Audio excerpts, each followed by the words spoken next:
Part 4, Dialogue on the Art of Composition.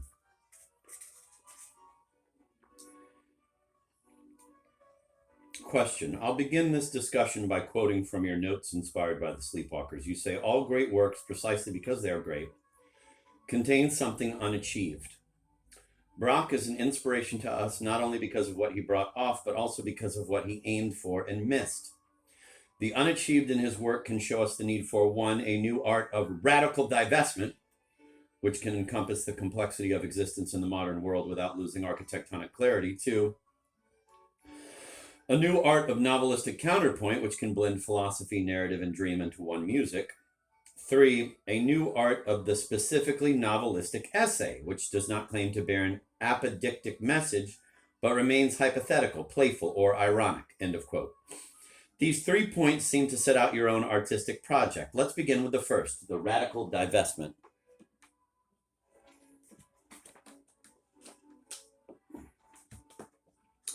Kundera. Encompassing the complexity of existence in the modern world demands a technique of ellipsis, of condensation.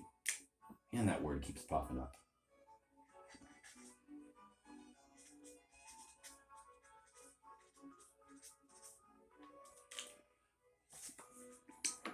I repeat, Kundera. Encompassing the complexity of existence in the modern world demands a technique of ellipsis, of condensation. Otherwise, you fall into the trap of endless length. The Man Without Qualities is one of the 2 or 3 novels I love most, but don't ask me to admire its enormous unfinished size. Imagine a castle so big that it can't all be seen at once. Imagine a quartet that goes on for 9 hours. There are anthropological limits, the limits of memory, for instance, that ought not to be exceeded. When you reach the end of a book, you should still find it possible to remember the beginning. Otherwise, the novel loses shape. Its architectonic clarity is clouded.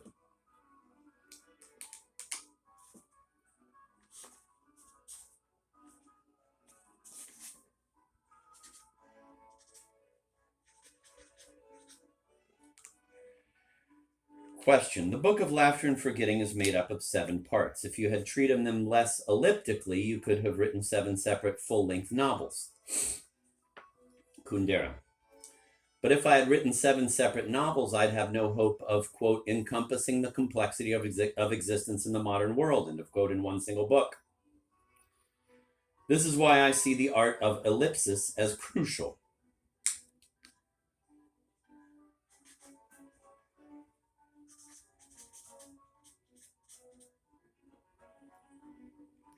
It insists that we go directly to the heart of things. In that regard, I'm reminded of the composer I've admired passionately since I was a child, Leos Honacek. He is one of the great figures of modern music. At a time when Schoenberg and Stravinsky were still writing works for full orchestra, he had already come to feel that orchestral scores collapse under the weight of superfluous notes. That will to divest was the start of his rebellion. You know, any musical composition involves a good deal of purely technical activity, exposition of a theme, development, variations, polyphonic work that is frequently quite mechanical. Filling in the orchestration, transitions, and so on. These days, music can be composed by computer, but there was always a kind of computer present in composers' heads. In a pinch, they could write a sonata without a single original idea, simply by following, quote, cybernetically, end of quote, the rules of composition. Janasek's imperative was, destroy the computer. Harsh juxtapositions instead of transitions. Repetition instead of variation. And always head straight for the heart of things. Only the note that says something essential has the right to exist. Roughly the same idea applies to the novel. It too is weighed down by technique, by the conventions that do the author's work for him. Present a character, describe a milieu, bring the action into a historical situation. Fill time in the characters' lives with superfluous episodes. Each shift of scene calls for new exposition, description, explanation. My own imperative is Janasekian,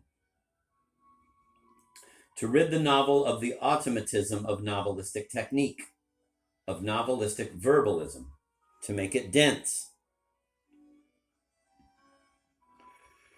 Question. Secondly, you mention a new art of novelistic counterpoint. You're not entirely satisfied with Brock's work there. Kundera. Take the third book of the Sleepwalkers. It is made up of 5 purposely heterogeneous, quote, lines, end of quote. 1, the novelistic narrative involving the trilogy's 3 main characters, Passanau, Ash, and Huguenot. 2, Hannah Windling's short story. 3, the reportage about a military hospital. 4, the poetic narrative, partly in verse, about a Salvation Army girl. And 5, the philosophical essay, written in technical language on the disintegration of values. Each of the 5 lines is magnificent in itself. Still, though they are handled simultaneously, in constant alternation, that is with a clear, quote, polyphonic, end of quote, intention, the lines do not come together, do not make an indivisible whole. In other words, the polyphonic intention remains artistically unfulfilled.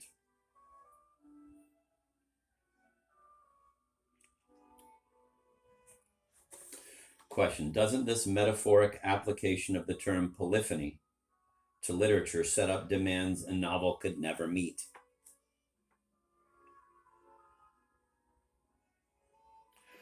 Kundera. Polyphony in music is the simultaneous presentation of 2 or more voices, melodic lines that are perfectly bound together,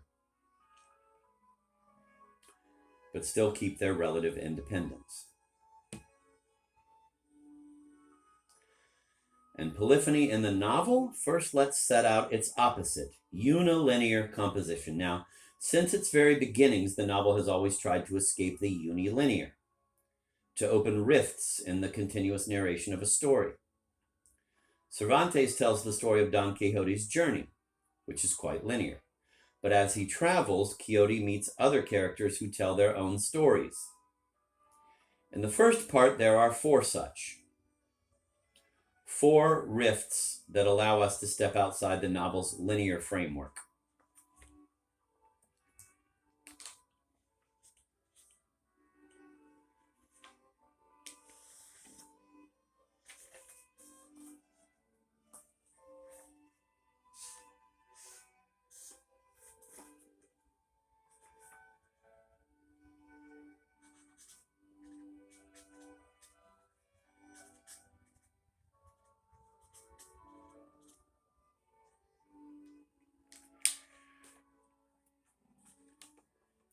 Question, but that's not polyphony, Kundera, because there's no simultaneity to it. To borrow Shklovsky's terminology, these are stories, quote, packed inside, end of quote, the, quote, box, end of quote, of the novel. You find that same box technique in many 17th and 18th century novels. The 19th century developed another method of breaking out of the linear mode, the method that, for want of a better term, we can call polyphonic. The Possessed. If you analyze that novel from the purely technical viewpoint,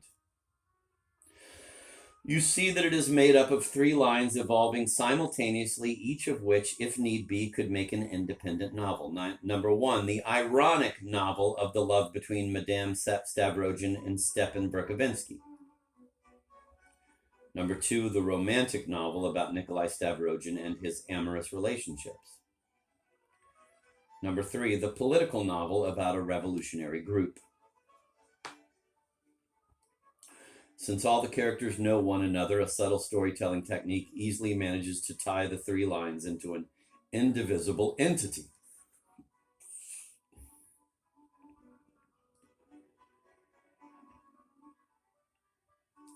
Now compare that Dostoevskian polyphony to Brock's. His goes much further. While the three lines in The Possessed, though different in character, are of the same genre, all three are novelistic. In Brock, the 5 lines differ radically in genre: novel, short story, reportage, poem, essay. That integration of non-novelistic genres into the polyphony of the novel was Brock's revolutionary innovation.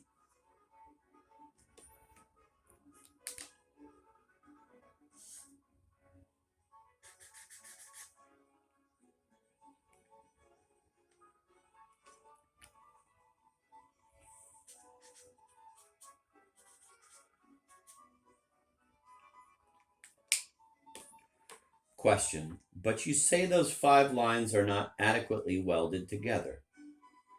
In fact, Hannah Wendling doesn't know Esh. The Salvation Army girl never learns that Hannah Wendling exists. So no storytelling technique could make a single whole of those 5 distinct lines that do not meet, do not intersect. Kundera. They are bound only by a common theme, but to me that thematic unity is perfectly sufficient. The problem of disunity lies elsewhere. To recapitulate, in Brock's work, the 5 lines evolve simultaneously, without meeting, united by one or several themes. I've described that sort of construction by a term borrowed from musicology, polyphony. You'll see that it's not so far-fetched to compare the novel to music. Indeed, one of the fundamental principles of the great polyphonic composers was the equality of voices. No one voice should dominate, none should serve as mere accompaniment. Now, what appears to me a failing in the third novel of the Sleepwalkers is that the 5 voices are not equal. Line number 1, the novelistic narrative about Esh and Huguenot, takes up quantitatively more space than the other lines, and most important, it dominates qualitatively too, insofar as it is connected to the 2 preceding books through Esh and Passenau. It thus commands greater attention and threatens to relegate the 4 other lines to the role of mere accompaniment.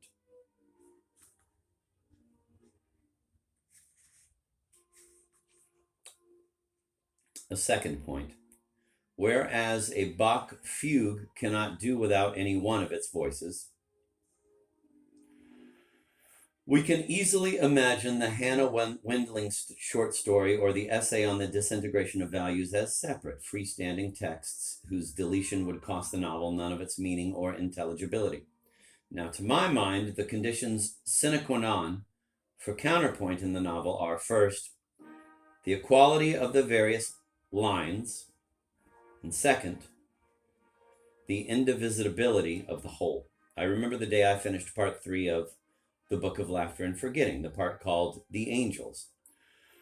I confess I was terrifically proud, convinced I'd discovered a new way of constructing a narrative. That text is composed of the following elements. Number 1, the anecdote about the 2 schoolgirls and their levitation.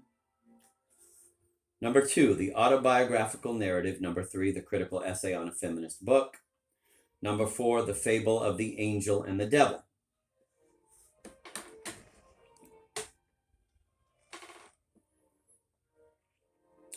Number 5, the narrative about Éluard flying over Prague. None of these elements can exist without the others. They illuminate and explain one another as they explore a single theme, a single question. What is an angel?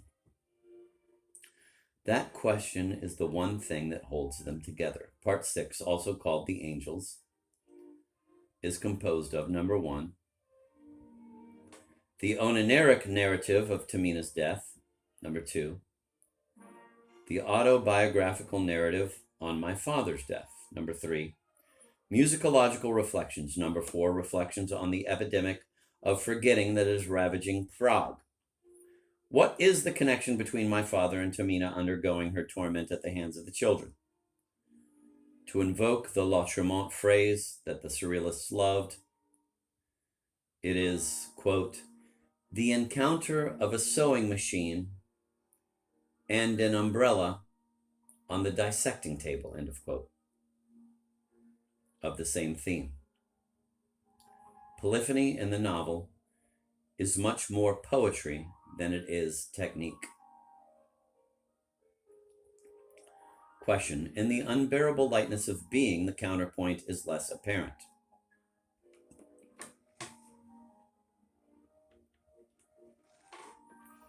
Kundera. There, the polyphonic quality is most striking in part 6, the story of Stalin's son. A theological meditation, a political event in Asia, Franz's death in Bangkok, and Thomas' burial in Bohemia are connected by the prevailing question, what is kitsch? That polyphonic passage is the keystone of the whole structure. The whole secret of its architectural balance is right there. Question, what secret? Kundera, there are two. First, the 6th part is laid out not as a story, but as an essay on kitsch. Fragments of the characters' lives are interpolated into the essay as, quote, examples, end of quote, as, quote, situations to be analyzed, end of quote. It is thus, incidentally and briefly, that the reader learns about the ends of Franz's and Sabina's lives and about the outcome of the relations between Thomas and his son.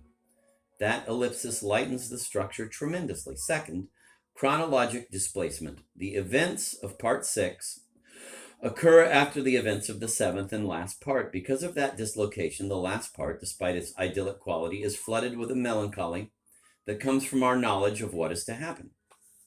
Question. I want to get back to your notes on the sleepwalkers.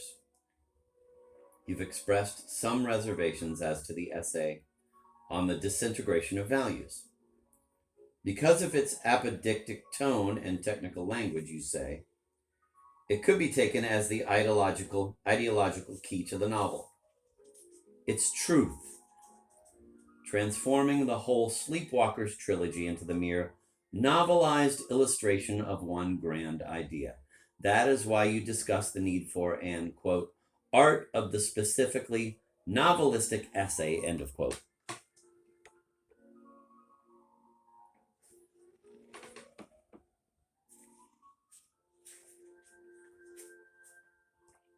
Kundera. First, one thing is certain.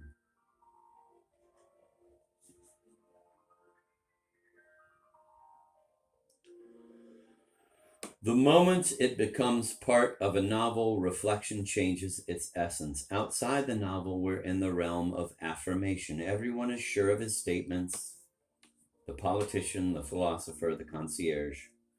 Within the universe of the novel, however, no one affirms. It is the realm of play and of hypotheses.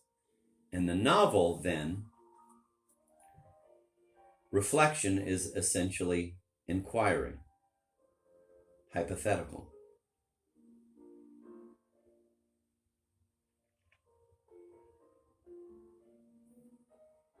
Question, but why should a novelist have to forego the right to express his own philosophy directly and affirmatively in his novel?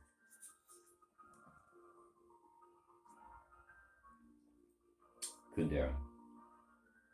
There is a fundamental difference between the ways philosophers and novelists think. People talk about Chekhov's philosophy or Kafka's or Musil's and so on, but just try to draw a coherent philosophy out of their writings, even when they express their ideas directly in their notebooks. The ideas are intellectual exercises, paradox games, improvisations, rather than statements of thought. Question. Dostoevsky is completely affirmative, though, in Diary of a Writer. Kundera.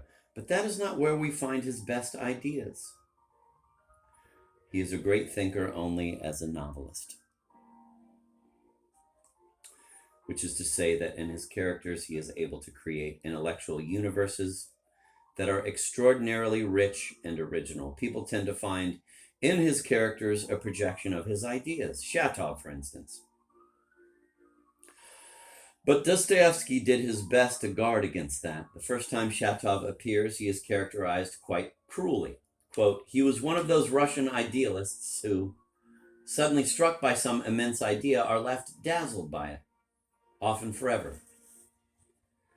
They never manage to take control of the idea. They believe in it with a passion, and their whole existence from then on is nothing but an agony writhing under the rock that has nearly crushed them. End of quote. Thus, even if Dostoevsky did give Shatov his own ideas, they immediately become relative. The rule holds for Dostoevsky too. Once it is part of a novel, reflection changes its essence. A dogmatic thought turns hypothetical. This is something philosophers miss when they try to write novels. With one exception, Diderot, his wonderful Jacques le Fatalist. Once he crosses the frontier of the novel, the serious encyclopedist turns into a playful thinker. Not one sentence of his novel is serious. It's all play.